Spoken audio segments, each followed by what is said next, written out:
So I'm using my aloe vera gel to moisturize my skin.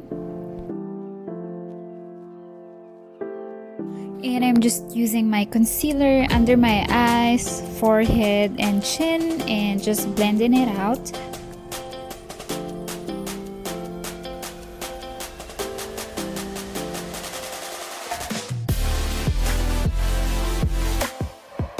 And for the brows, I'm just using a bar soap to create that bushy eyebrow look.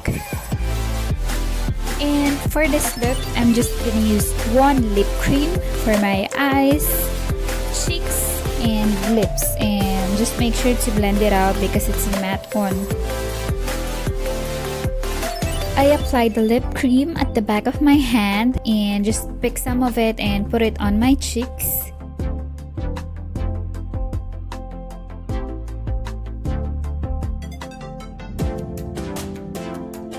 And I'm just applying it on the center of my lips and just blending it for that gradient effect.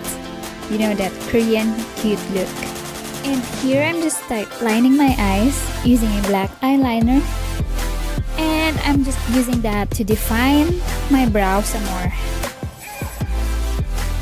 And with any highlighter of your choice, just apply it on your cheeks and cupid's bow and wherever you want to put it. And finally, just curl your lashes and put some mascara on. I'm just brushing my brows a little more and just fixing my hair to look cute, you know, gotta look cute. And that's how you look cute on a quarantine period. So stay safe guys and don't go outside. God bless!